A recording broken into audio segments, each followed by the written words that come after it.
Sheriff Jim McDonnell, nice to see you, man. Look at you. Thanks for having me back. All right, so the Sheriff's Department, you guys are now on the lookout for lunatics that are going to shoot schools up.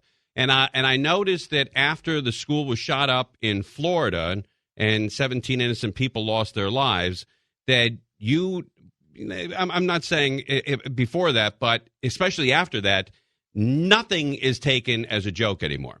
No, absolutely not. And the number of complaints about these type of issues that have come in since that time have gone up exponentially. People are taking it much more serious than they would have prior to that, right.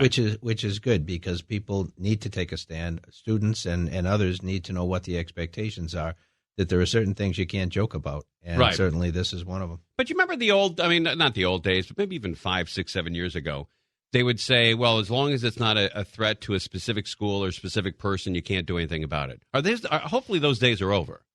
Yeah, you still can look into it, and you can still find out what you can about the individual. You try and ultimately offer them help if you can in any way. And there's a lot of people out there who are dealing with mental health issues and are in crisis and are saying things that maybe they can and maybe they can't follow through on. But I think we all have an obligation that if we become aware of a situation where threats are being made, that we make appropriate notifications and then law enforcement agencies follow up and do the right thing based on the circumstances. I was watching the news and I saw, I think it was United Airlines, where a woman went crazy and she tried to open up the door at 38,000 feet, which you can't do because those doors open inward, and that cabin is pressurized. And so you can't, it would take you 19 football players to pry that door open.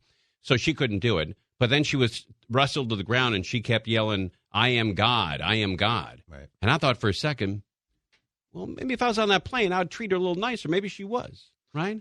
Maybe she is God, right? Isn't that possible?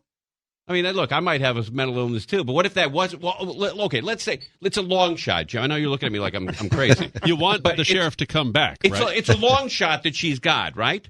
But isn't there like 1/1000000000 of 1%? You want to play it safe? You're like, hey, leave her alone, and let's talk. Let's investigate. And see I don't even think there's 1/10000000 of 1% that she's got. I don't know. But it looks like it actually looked like one of my ex-girlfriends, and I hate to say this, but I dated a girl that a little crazy like that too.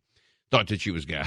Turned out she wasn't. Wow. All right. Well, we regress or digress, I should say. When we come back, we have a lot of things to discuss. There's some controversy actually that I'd love to get the sheriff to weigh in on. Yes, and also our boy Mark Thompson is going on a ride along in Compton. Yeah, now, Compton used to have their own police force. They did. It was the sheriffs. Then they had their own police force, and now it's the sheriffs again. No, it was Compton Police up until 2000, and then the Sheriff's Department took over the policing responsibilities in the city. And you guys still have it? And we have had it since. I see, okay.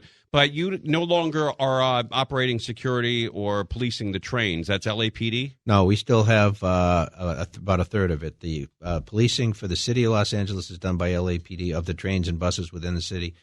In Long Beach PD within the city borders.